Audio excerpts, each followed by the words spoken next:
ये पूरी प्रक्रिया जो राहुल गांधी जी ने संगठन सृजन के कार्यक्रम में ऑब्जर्वर भेजे थे, उनकी रिपोर्ट के आधार पर किसी प्रकार का किसी नेता का कोई हस्तक्षेप इसमें नहीं हो पाया। ये बिल्कुल पहली बार हुआ है। इसके अलावा करीब 15 परिवार के लोग जो उस पैनल में थे, उन्हीं की नियुक्ति, जो गया था उसी की नियुक्ति हुई है। पहले नंबर की हो गई होगी, दूसरे नंबर ये हो सकता है। कास्ट इक्वेशन के आधार पे इस जातिगत व्यवस्था को समीकरण बनाने में ये उनने किया होगा दिल्ली, और मैं उसमें इन्वॉल्व नहीं था। पूरी प्रक्रिया में एज ए पीसीसी चीफ मेरा इन्वॉल्वमेंट एक तरह से जीरो था, जीरो। मुझे तो जयवर्धन सिंह जी से थोड़ी सी नाराजगी है कि इनसे राहुल गांधी जी ने सीधे बात की, इन्होंने वो बात भी मुझे नहीं बताई। और जब राहुल गांधी जी ने इनसे बात कर ली, ऐसे 15 परिवार के लोग जिनसे राहुल जी ने सीधे बात की, फोन पे बात की, और उनने किसी ने उसमें 15 में से 2, 4, 5 जने ने असमर्थता भी जताई अपने कारणों से, तो कोई उसकी नाराजगी नहीं है, उनके सही लॉजिक दिए।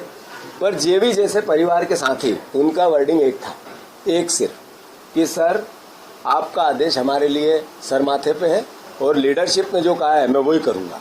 मतलब मैं तारीफ करना चाहता हूं जिन्होंने राहुल गांधी जी की बात मानी, उनके एक फोन पर अपना सब कुछ जेवी और मेरे आज ही मैंने जयवर्धन से मेरी फोन पे बात हो रही थी, मैं सार्वजनिक करना चाहता हूं कि मेरे में जितने गुण हैं उससे 4 गुण जयवर्धन में ज्यादा है।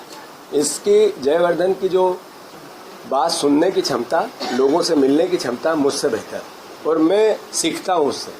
ये हमारे दोनों भाइयों की एक केमिस्ट्री है। मुझे नाराजगी, मैंने कहा जयवर्धन से क्या है कि मैं उसका उपयोग, आइकॉन है, हमारा हीरो है, जो युवाओं में इसकी जो यूएसपी है उसका हमने एक सर्वे कराया, और वो जो सामने आया तो इसकी उपयोगिता भोपाल में ही थी।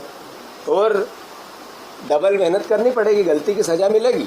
अब भोपाल में भी काम करना पड़ेगा और राहुल गांधी जी की बात माननी पड़ेगी और मेरी भी माननी पड़ेगी। यहाँ भी काम करोगे, जो मैं कर रहा हूँ, मुझे सहायता नहीं मिलेगी तो मैं अकेला क्या कर सकता हूँ। तो मैं मानता हूँ उन सभी साथियों को जिनने राहुल गांधी जी के फोन पे एक्सेप्ट किया कि सर आप जो आदेश करेंगे हम करेंगे। उसमें कई लोग हैं, मैं उन नामों में भी नहीं जाना चाहता है। ओंकार मरकाम भी है, सिद्धार्थ कुशवाहा भी है, महेश परमार भी है, फिर हमारे प्रियव्रत सिंह जी तो पहले से एग्री हो गए थे, पर वो भी है, उनको भी बात हुई थी। तो जिन लोगों ने राहुल गांधी जी के फोन पे जिला अध्यक्ष बनना स्वीकार किया, बिल्कुल सच है ये बात भी कि जो मैंने सोशल मीडिया से देखी, अगर कंपैरिजन में कि प्रदेश अध्यक्ष बनने लायक कौन कौन है, तो ये सारे लोग थे मेरे साथ। हम एक उम्र के, हम सामूहिक है, मैं अस्वीकार नहीं करूंगा। मैं पहले भी कह चुका हूं, मेरा लक्ष्य 28 जीतना है, मेरा लक्ष्य किसी भी पथ पे जाना नहीं है। मैं पहले भी सार्वजनिक कर चुका हूं ये बात। फिर मेरे कांग्रेस परिवार के साथियों को ये बात कहना चाहता हूं, 2028 में हमें सरकार बनानी है। राहुल गांधी जी, कांग्रेस पार्टी और देश के सपने को साकार करना, देश बचाना। मैं किस पद पे आऊं, ये एक तरह से मैं 3 बार संकेत दे चुका हूं। मैं अर्जुन हूं महाभारत का, इसका युधिष्ठिर कोई और होगा, मैं बार बार कह चुका हूं। इसलिए जो निर्णय होते हैं पार्टी के सामूहिक होते हैं, और ईमानदारी से हम सब परिवार के लोगों को मिल के उस पर काम करना है।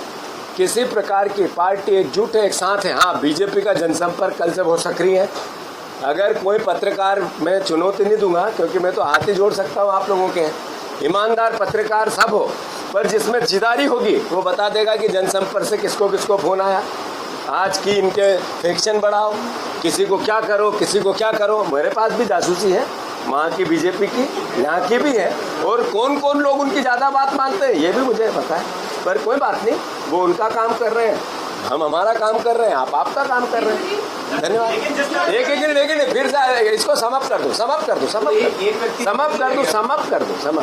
तो आप सबको भी धन्यवाद जो आप हमें जागरूक, इससे सुधारवादी दृष्टिकोण में जाएंगे, और हम सब एकजुट हैं। पार्टी ने जो प्रोसेस किया है सर्वसम्मति से उसको हुआ है। किसी नेता का, जीतू पटवारी का भी उसमें इतना सा भी हस्तक्षेप नहीं है।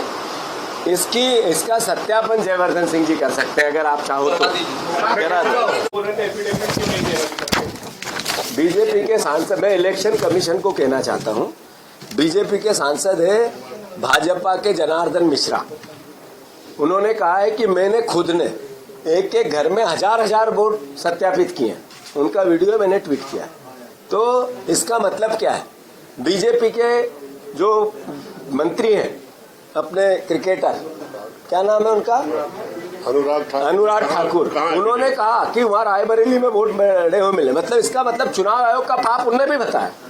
जो राहुल गांधी बात कर रहे हैं, बीजेपी भी घुमा फिरा के वही बात कर रही है, चुनाव आयोग भी घुमा फिरा के वही बात कर रही है। ये कोई राजनीतिक मुद्दा है ही नहीं, ये है लोकतंत्र बचाने का हलफनामा। हमसे मांगने के बजाय वो दे दे हलफनामा चुनाव आयोग, क्या उसके बाद हम गलत निकले तो क्या वो पद छोड़ देंगे? जिस तरह से संगठन